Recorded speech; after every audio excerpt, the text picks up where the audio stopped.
da Democracia de hoje debate a censura nas redações dos jornais. Os nossos entrevistados são Evaldo Costa, jornalista e atual diretor do Arquivo Público Estadual em Pernambuco, e Letícia Lins, também jornalista e criadora do blog Oxi Recife.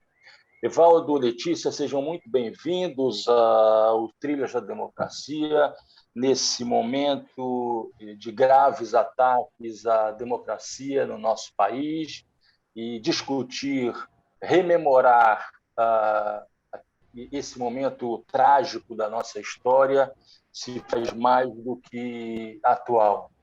O trágico vivido nas redações de jornal, mas de uma forma geral na sociedade brasileira, nos atos de censura que foram cotidianamente impostos.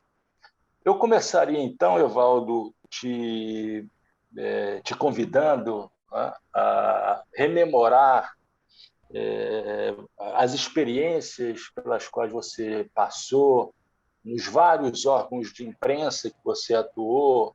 Você trabalhou no Estadão, no Jornal do Brasil, Jornal do Comércio, Diário de Pernambuco, Correio Brasilense, e eu imagino que você tenha vivido várias histórias, várias experiências da prática de censura nas redações dos jornais. Em primeiro lugar, eu queria agradecer a oportunidade de participar desses Trilhas. É um programa que é extremamente necessário, de utilidade pública, porque hoje é o momento de refletir sobre os riscos que corremos no passado recente e dos prejuízos que já estamos vivendo por vivermos no estado de exceção. Nós não estamos nas vésperas ou sob a ameaça de viver um sistema autoritário, o limiar da ditadura. Não, nós já vivemos sob regras de exceção, já há terror, já há posições que as pessoas deixam de assumir e coisas que deixam de fazer por medo. Portanto, nós já vivemos sob um estado de exceção. E eu, pela minha experiência de vida, já vivi em outro momento parecido, como você pergunta. Eu entrei no jornalismo no dia 13 de fevereiro de 79. A lei da anistia é de agosto deste ano. Mas a simples, vamos dizer assim, vigência do período de abertura política, veio a anistia, os presos políticos voltaram um pouco tempo depois, não quer dizer que a censura, que a repressão política, a repressão à verdade, à disseminação dos fatos, tenha parado aí. Não, ela viveu por muitos anos, e eu vivi episódios, porque num jornal que eu trabalhava, um jornal local, era autocensura. Quer dizer, se você, o jovem repórter que era numa redação cheia de jovens repórteres, com anseio de trazer notícias, éramos tolhidos pela direção que dizia que não podia, que estava atendendo às autoridades e tal. Me lembro que eu participei como voluntário da cobertura da primeira greve do campo no Brasil, greve de trabalhadores rurais. Letícia deve ter participado dessa cobertura. Em novembro de 79, 30 mil trabalhadores rurais decretaram greve, e depois houve a negociação, e depois a greve se estendeu por toda a zona da Mata de Pernambuco. E eu me escalei como voluntário na equipe do Jornal do Comércio.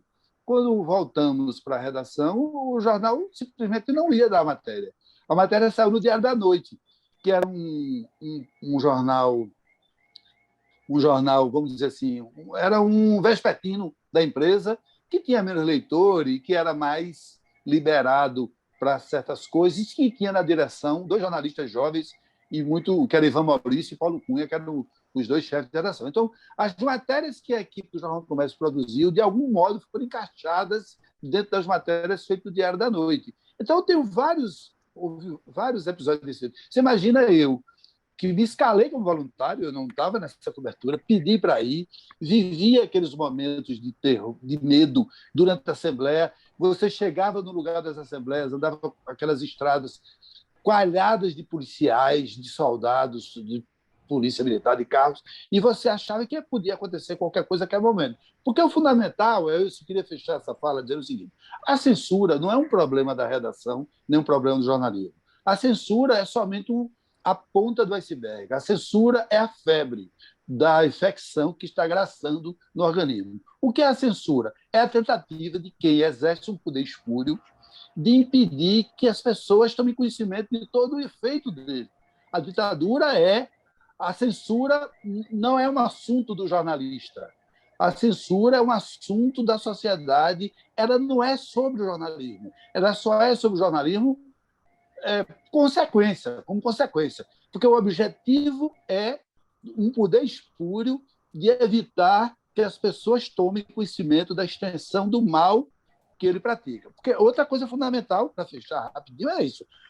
Só é a favor de ditadura pessoas, vamos dizer assim, infantilmente, a não ser que eu seja alguém que quer usar de uma liberdade espúria, injusta, ilegal, para aproveitar de algo que outras pessoas têm e cuja liberdade foi tolhida.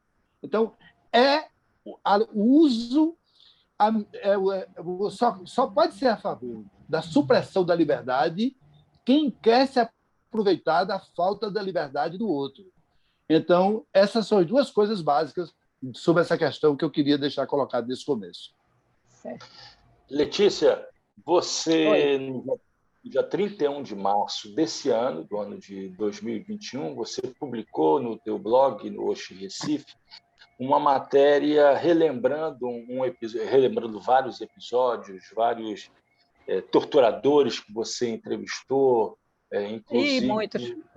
inclusive o torturador, aquele que talvez seja o mais conhecido pela entrevistei também o Coronel Cerqueira. Pela crueldade imposta a Gregório Bezerra no dia do golpe de 64, na Praça de Casa Forte.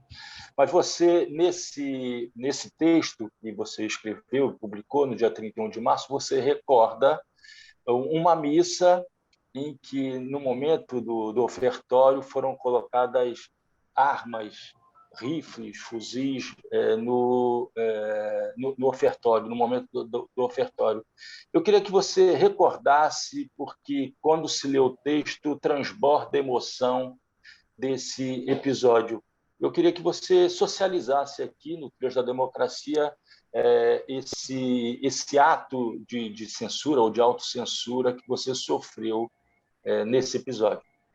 Não foi a primeira vez de autocensura, mas censura, eu me lembro desde o primeiro dia que eu entrei no jornal, porque quando eu entrei no Jornal do Comércio, eu era estudante de jornalismo, em 1972, e eu me lembro que naquela época não tinha internet, e-mail, mas tinha um quadro imenso na redação, com os recados, proibido tal notícia, proibido tal notícia. Entre a proibição de algumas notícias tinha não usar nunca o nome de Dom Helder, porque era um nome que não se podia nem escrever.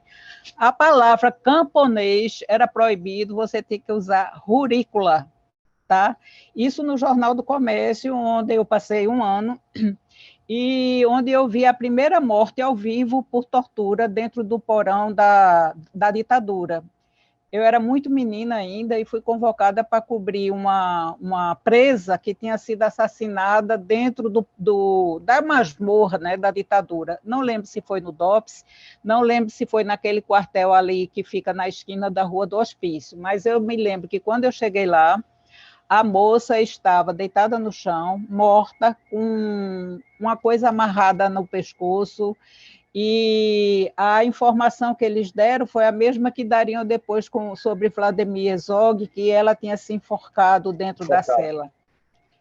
Era impossível ela se enforcar na cela, a alça da grade que tinha.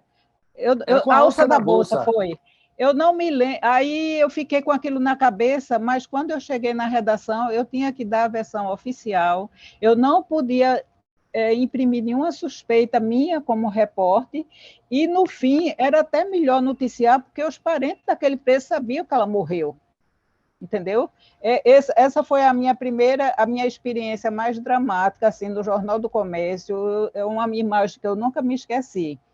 Tempos depois, eu passei só um ano no Jornal do Comércio, fui para o Jornal do Brasil, que era um jornal que, como o Estadão na época, lutava muito pela ditadura, contra a ditadura. O Jornal do Brasil, ele sempre teve uma postura, até porque o então presidente do jornal fazia parte de comissões de direitos humanos, essas coisas.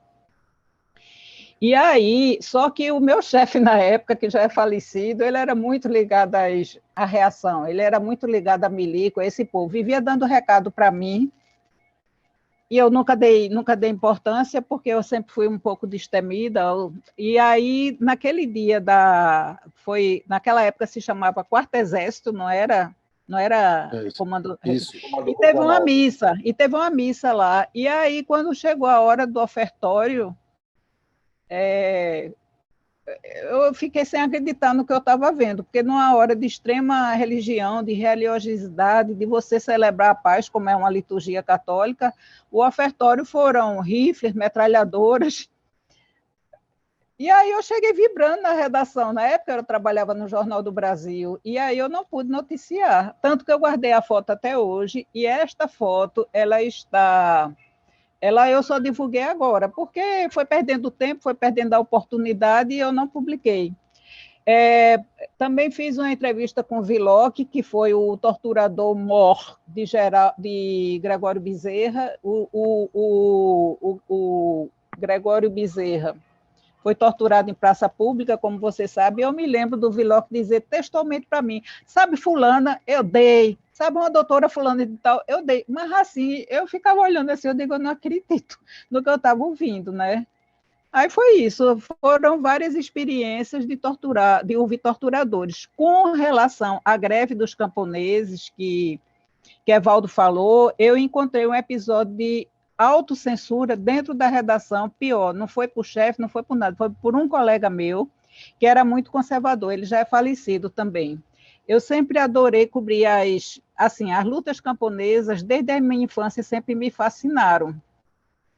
E quando houve aquela primeira greve, eu estava trabalhando no Jornal do Brasil, eu cobri todas as assembleias. A gente lembra, né, Evaldo? Isso.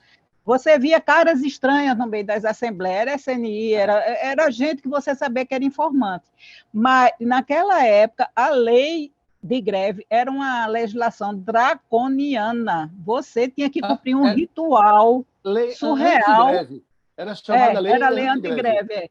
Tinha que cumprir um ritual para poder fazer aquela greve. Aí eu fiz a reportagem, o Jornal do Brasil deu em primeira página, deu página inteira, porque era a primeira grande greve depois de terem sido sufocadas as ligas camponesas aqui em Pernambuco.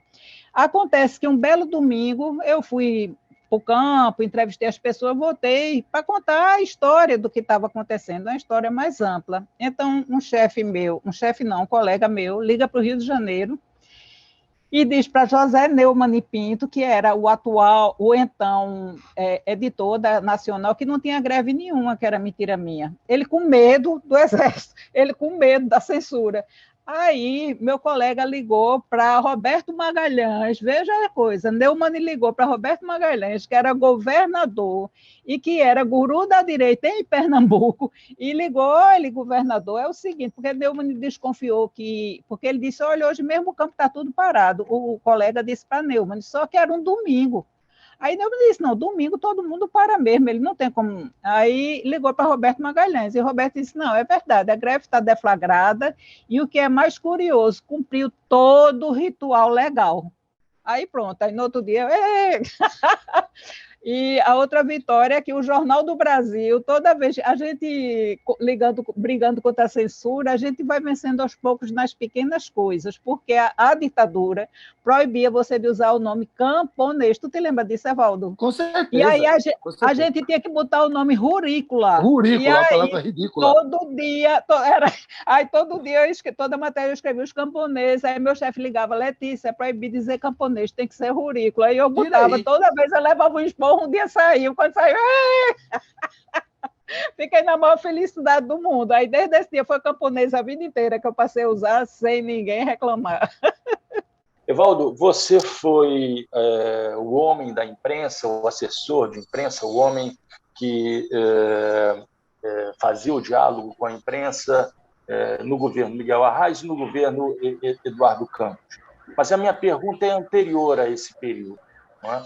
Letícia falou da proibição do uso do nome de Dom Helder Câmara nos jornais. Como é que isso acontecia em relação a nomes como Miguel Arraes e Francisco Julião, que são dois importantíssimos nomes da luta da resistência democrática no nosso Brasil? Olha, a gente tem que entender que as redações locais, nos jornais que a gente trabalhou, só exercia função editorial pessoas responsáveis, jornalistas que não iriam transgredir ou que até se antecipariam a qualquer risco, qualquer ameaça de transgressão das normas impostas. Então, na redação do jornal, quem estava lá é quem tratava nós, jovens repórteres, como esquerdinha, e que não deixavam que fosse citado nada. Então, a regra era nome de Miguel Arraes, nome de Dom Helder Câmara. Não existia, a não ser nas conversas internas da redação. Era terminantemente proibido. E os jornais, era incrível que nós tínhamos no Jornal do Comércio uma equipe imensa, com grandes profissionais, grandes nomes, mas o jornal preferia publicar na íntegra todos os press releases que o governo do Estado e a Prefeitura do Recife, e a SUNENE, e a SUNAB, todos os entes da máquina administrativa e o Quarto Exército, todo e qualquer press release que viesse das autoridades tinham precedência, prevalência sobre qualquer matéria apurada, por qualquer que fosse, sobre qualquer fato.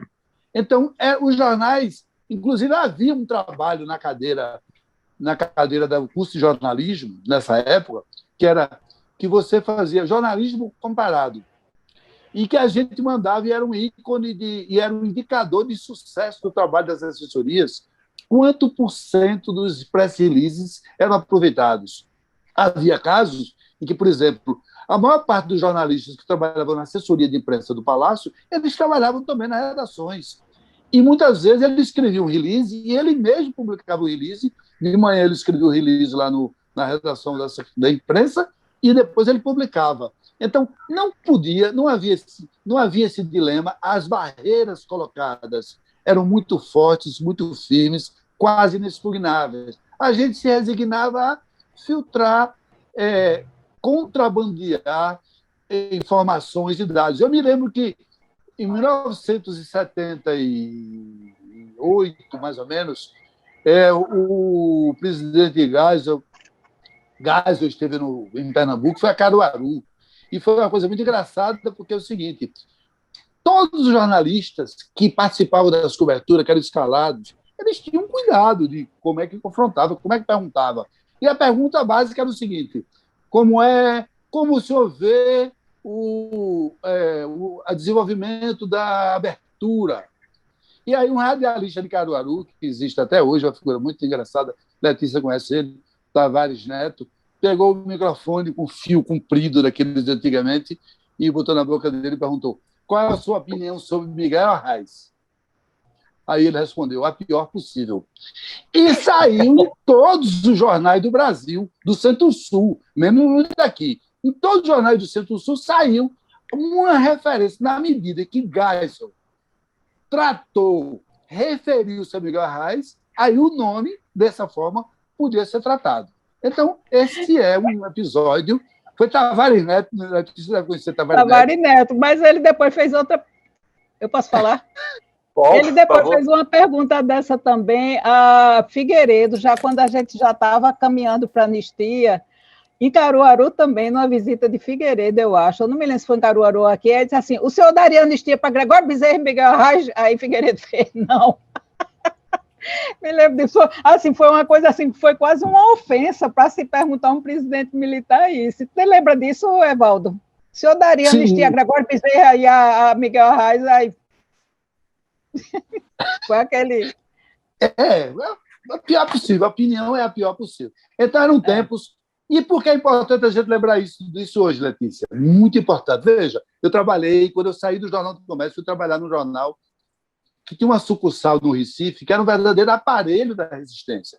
Você sabe, toda pessoa, quando é presa, quando havia alguma prisão por motivos políticos, a primeira coisa que se fazia era levar a Comissão de Direitos Humanos da Arquidiocese de Olinda e Recife, levar a Dom Helder, levar a Assembleia, onde Java Vasconcelos era deputado, presidente do MDB e líder da Assembleia, e levar a sucursal do Estadão, onde havia uma possibilidade que a notícia tem um episódio clássico histórico.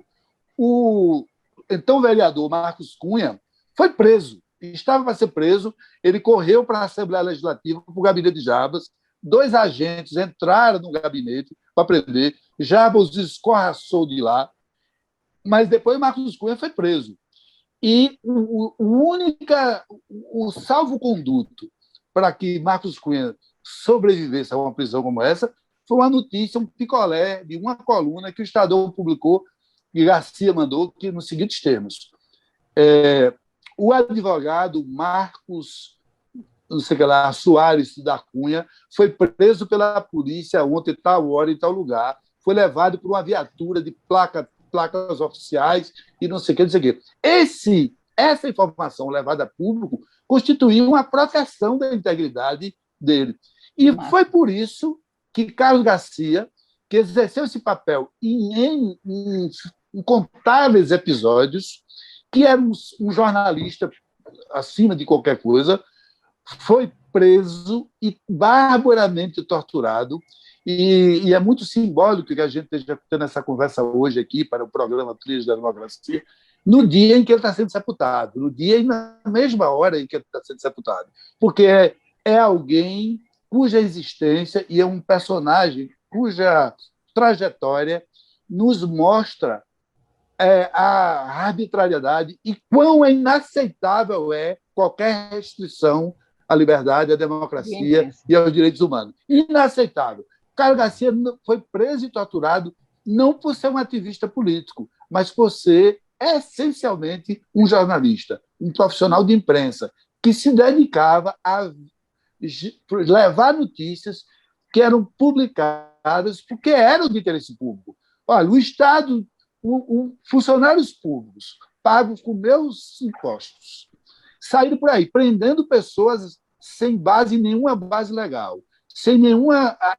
processo formal, torturando e matando funcionários públicos pagos, preciso frisar, funcionários públicos pagos com os impostos que nós pagamos, sequestrar praticamente um jornalista, não por outra razão, mas somente por ser jornalista, e em repartição pública, dentro de repartições públicas, que quartéis são repartições públicas, usar de recursos de tortura, pau de arara, choque elétrico, todo tipo de tortura, de suplício, com salário pago pela sociedade. Então, qual é o papel de qualquer um de nós, de todos os cidadãos? É, de todas as maneiras, levar essas histórias adiante e jamais permitir que, num país como o Brasil, coisas desse tipo voltem a acontecer. Então, essa é a minha visão e acho muito oportuno que estejamos conversando sobre isso nesse momento. Eu lembro também. Quer perguntar, Marco? Eu posso. Eu lembro também que o Estado de São Paulo ele tinha um importante mecanismo para a sociedade saber que tal matéria tinha sido censurada. No lugar da matéria censurada, aí o que era o Estado fazia? O Estado botava poesia, não era, Evaldo? Receita de comida, aí a sociedade sabia que aquilo ali era um espaço que era destinado a uma matéria que tinha sido censurada pelo governo, tá? Outro episódio que eu me lembro muito, por isso que eu digo que mesmo a censura, eu acho que o jornalista ele tem que exercer a criatividade dele para enfrentar a censura. Claro, a gente tem que lutar contra a censura, mesmo nas pequenas coisas, a gente tem que se posicionar, né, e criar, porque um episódio marcante, mas marcante assim, de como o jornalista, sendo criativo, ele pode se rebelar contra a censura, foi uma capa antológica do Jornal do Brasil, do dia que Allende foi deposto, né? Na época diziam que ele morreu, depois dizem que ele foi deposto, até hoje é uma coisa assim meia nebulosa. Mas então... 11 de setembro de 1973. Chegou, exatamente, setembro, não foi 73, por aí. 11 de setembro de 73. Pronto, então chegou na redação do Jornal do Brasil, eu trabalhava em Recife, na sucursal, mas eu me lembro que circulou essa informação na redação, que tinha chegado um recado das forças militares e da censura dizendo que o jornal não podia publicar manchete a respeito da morte de Salvador Allende. Então, o que é que foi feito? Alberto Dines e alguns outros jornalistas do mesmo quilate se reuniram e pensaram o quê? Não, a gente não vai fazer manchete. E deram a primeira página, o corpo da notícia, todinho, sem manchete. Te lembra disso, Evaldo? Lembro. É fato histórico. Então, uma coisa antológica, porque todos os jornais tiveram que dar matéria no meio, porque não podia dar manchete, mas a capa do Jornal do Brasil só teve uma notícia, eu acho que em 4 colunas, dizendo, agora a informação oficial, o presidente Salvador Allende suicidou-se ontem, ou seja, driblou-se, né? De outra vez, Evaldo deve se lembrar dessa história também, eu acho que Montainho talvez não lembre porque ele morava no Rio, mas houve uma época aqui que a Nova Jerusalém, Fazenda Nova, fazia uns festivais de verão. E nesses festivais de verão vieram Chico Buarque, não sei quem, esse pessoal que estava muito visado pelo Exército na época, né, pelas forças de repressão, e o festival foi proibido. A matéria da proibição foi censurada, ninguém podia divulgar que o festival tinha sido proibido. O Plínio Pacheco, que tem até algumas ligações com os governantes da época, que ajudavam assim, financeiramente na construção, foi botado na mira de 4 metralhadoras, enfiado dentro do avião para vir depor no Recife, porque estava fazendo um festival desse. E aí a gente não pôde fazer nada. Aí, uma semana depois, aí eu sugeri ao Caderno B do Jornal do Brasil, que era o jornal que eu trabalhava, fazer uma matéria sobre festivais de verão. E aí se fez uma matéria sobre festivais de verão, e eu mandei a minha dizendo que o de Recife o de Pernambuco virou um caso de polícia. Aí contei tudinho a história. Quer dizer, também foi uma forma de driblar. Eu sei que a primeira vez que o Plínio Pacheco me encontrou depois desse episódio, eu até me emociono quando falo nisso, ele disse assim: Letícia, não existe censura quando o jornalista é inteligente. Eu fiquei toda ancha, mas foi uma forma do mundo e do Brasil saber que houve uma censura aqui, porque a matéria foi censurada no Brasil inteiro. Um negócio que mexeu o Woodstock, né, daqui, era um festival assim, que atraía milhares de pessoas, foi censurado, o dono do Teatro ao Ar Livre foi colocado em mira de metralhadora, botado dentro do avião, trazido para o Recife, e ninguém pôde noticiar. Eu noticiei depois, mas noticiei. Tenho orgulho disso. Então, eu gostaria de acrescentar um episódio parecido com esse que a Letícia relatou aí, porque é menor do ponto de vista da quantidade, dos valores envolvidos, mas é muito importante. Em 1979, mais ou menos, havia aqui um ciclo, desde os anos, metade dos anos 70, um ciclo de cinema Super 8. Recife, Pernambuco, sempre foi pioneiro no cinema, e o Super 8 foi um movimento muito interessante que envolvia alguns artistas, oriundos dos jornalistas, que tiveram um papel importante.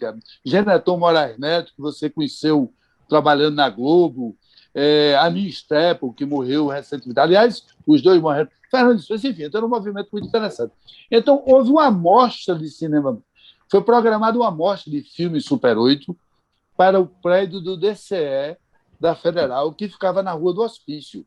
Então, toda a estudantada da Católica, eu trabalhava no Jornal do Comércio e estudava na Católica.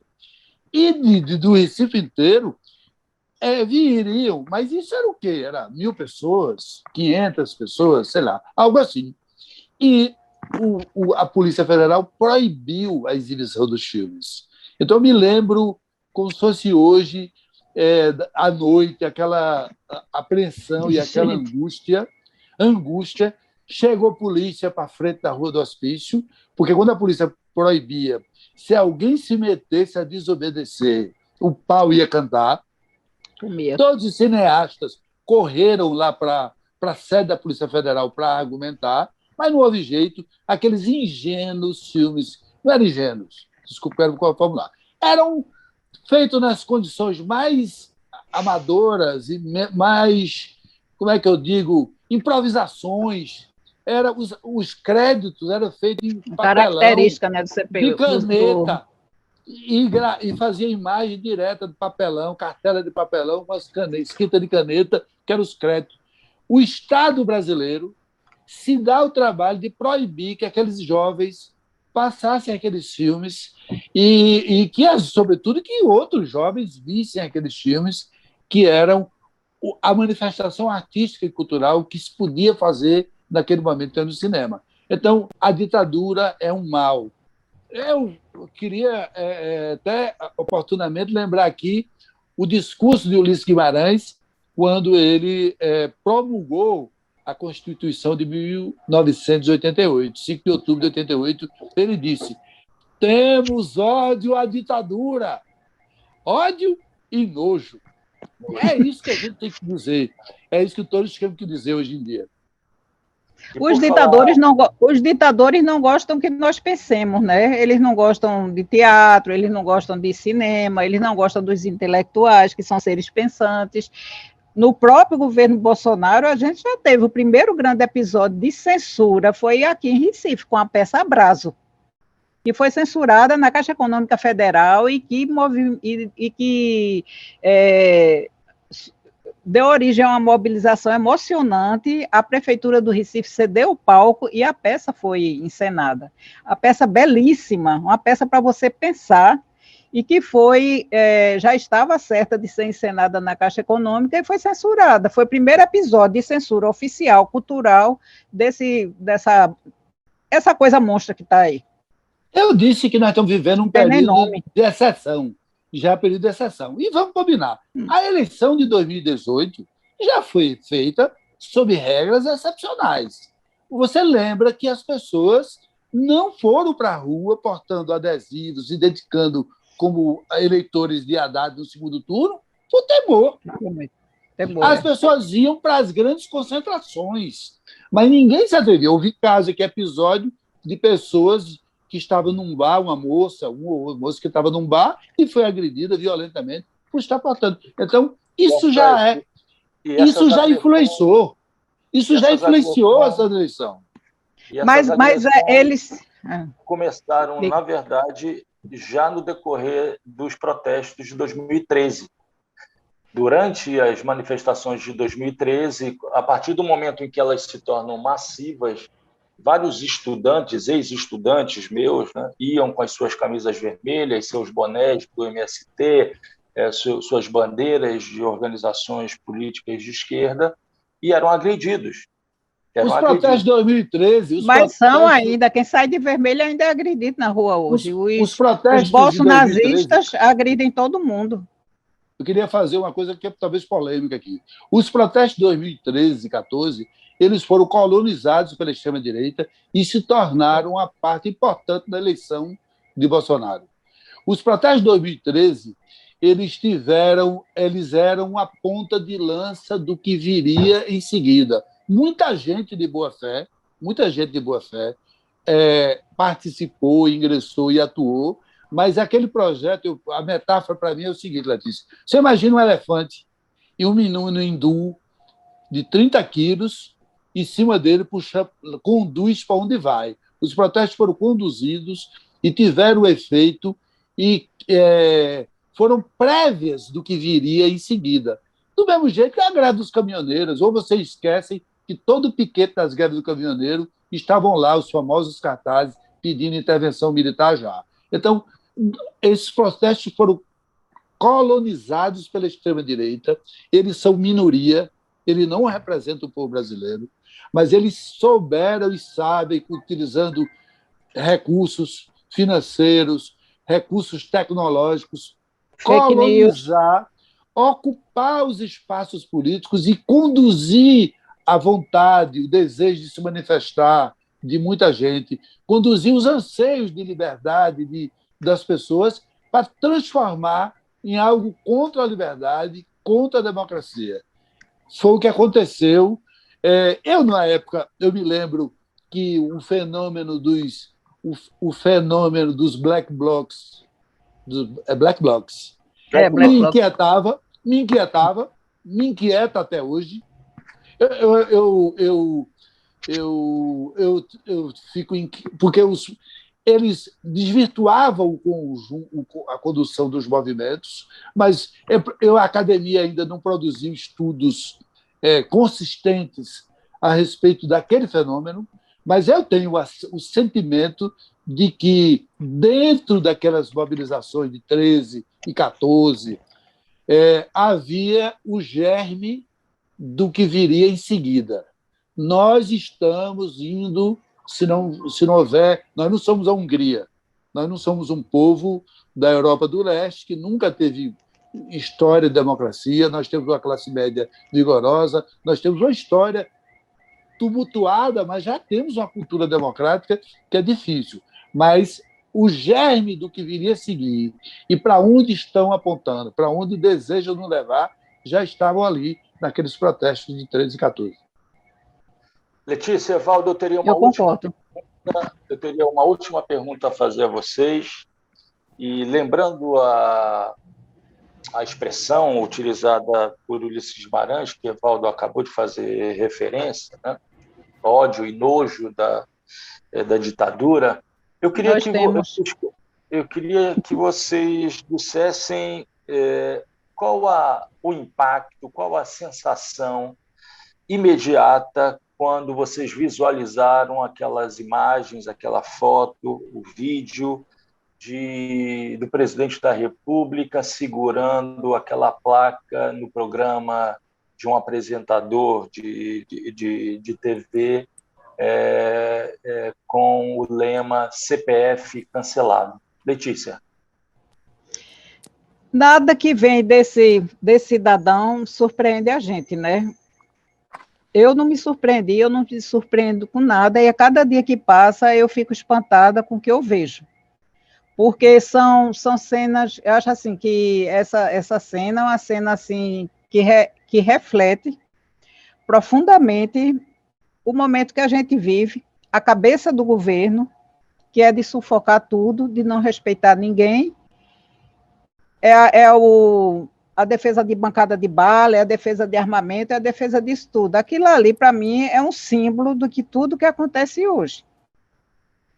É uma Evaldo? Coisa simples, sem pensar,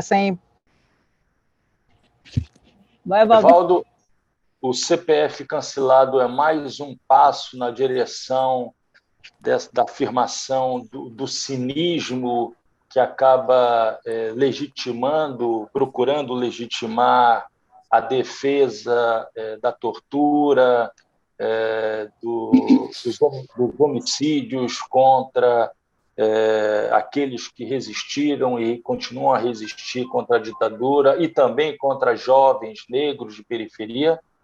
Sem dúvida. E é mais do que isso.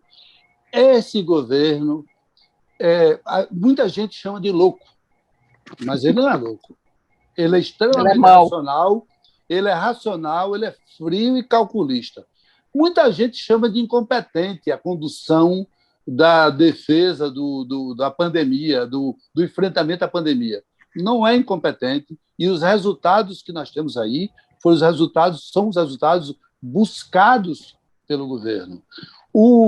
Aquela placa na mão do presidente e na mão de um comunicador que é muito querido e muito abençoado por ele, numa rede de televisão que é muito premiada e muito abençoada por ele, é uma declaração política de que ele deseja e trabalha para que muita gente tenha o CPF cancelado, para que muita gente morra das mais diferentes maneiras. Nós somos um país que tem 400 mil pessoas que morreram estupidamente, desnecessariamente, de Covid-19. Desnecessariamente. É propositadamente. Essa que é a verdade que a gente tem que encarar. Aquele ali é uma amostra do seguinte. Veja, eu tenho que dar um crédito ao presidente Bolsonaro. Tenho que dar um crédito ao Bolsonaro. O Brasil foi vítima de muitos estelionatos eleitorais. Houve muitos candidatos que prometeram coisas e que, depois de eleito, fizeram o contrário do que prometeram. Nós temos muito caso de estelionatos eleitorais, desde que eu me lembro, de Sarney, de Fernando Henrique. Houve muito. Aliás, chegou um determinado momento que era quase regra dos candidatos fazerem promessas vazias e que não tinham nenhuma intenção de cumprir. Mas Bolsonaro não é isso. Bolsonaro, desde sempre que esteve na vida pública, ele sempre foi a favor da tortura, sempre a favor da ditadura, sempre foi a favor de prisões arbitrárias, sempre foi contra a liberdade de expressão, sempre foi contra a democracia. Ele nunca disse nada diferente disso. E o que é mais importante, ele não disse isso durante a campanha de 2018. É claro que ele falou pouco na campanha de 2018, mas tudo que ele expressou, não como discurso verbal, muitas vezes, mas como prática, como conduta, como ação, foi de que ele é, sim, a favor das prisões arbitrárias, de tortura, de ditadura. Nunca escondeu, nunca negou. Agora, a gente diz assim, não, há pessoas que não são isso, que dizem que não são isso, mas votaram nele enganado. Não é verdade. Eu não aceito que ninguém diga que votou em Bolsonaro por outra razão que não seja apoiar esse projeto genocida. Quem votou, votou sabendo, votou porque queria. A conduta ideológica dele, realmente, você tem que dar o crédito, porque ele sempre foi um extremista de direita, um fascista, um nazista, tudo que não presta. Agora, as promessas do que ia acontecer na parte da economia, tudo foi estelionato, né, Evaldo? Porque nada aconteceu do que ele prometeu. Verdade, agora, a parte ideológica, realmente, ele está seguindo. Mas um cara que diz que todo mundo vai ter um bojão de gás a R$39 quando ele for candidato, e você está vendo o preço aí, que a gasolina não vai subir, você está vendo o preço aí. Eu estou citando só esses dois casos, que é um caso que mexe com o bolso de todo mundo, entendeu? A coisa que ele menos fez foi compromisso desse tipo. Primeiro, não, mas ele fez também. Ele disse que ia acabar com o Bolsa Família, ele disse que ia acabar com a aposentadoria do trabalhador rural. Ele não fez, ele fez alguns, mas a essência da pregação, a essência da postura eleitoral dele ideológica. Era. Então, ninguém tinha o direito de esperar que fosse diferente. Ninguém tem o direito de alegar que votou por isso, votei contra aquilo. Não. Votou sabendo. E tinha até aqueles que diziam, não, mas ele diz isso, mas não vai fazer, não, é só campanha. Olha, o seguinte, Hitler publicou o manifesto do que viria a ser o Partido Nazista depois. Em 1918, ele publicou o manifesto do Partido Nazista, que não se chamava Partido Nazista ainda. Era o Partido Nacional dos Trabalhadores Socialistas, Nacional Socialista. 5 letrinhas. Era. Ele publicou tudo o que ele fez. Letícia, Evaldo, nós chegamos ao fim desse Filhos da Democracia. Gostaria muito de agradecê-los por esses riquíssimos relatos que só consolidam esses nossos princípios contrários à censura e à ditadura. Gostaria de encerrar esse programa dizendo que hoje, dia 28 de abril, dia em que ele é gravado, esse programa vai em homenagem à memória de duas ilustres personalidades brasileiras torturadas, perseguidas durante a ditadura de 64, que não foram mortos pela ditadura. A ditadura não conseguiu assassiná-los, não obstante as torturas, as fortíssimas torturas sofridas, mas que nos deixaram decorrência da Covid-19. Carlos Garcia e Alípio Freire. Esse Trilhas da Democracia é em homenagem aos dois. Um abraço e até a próxima semana.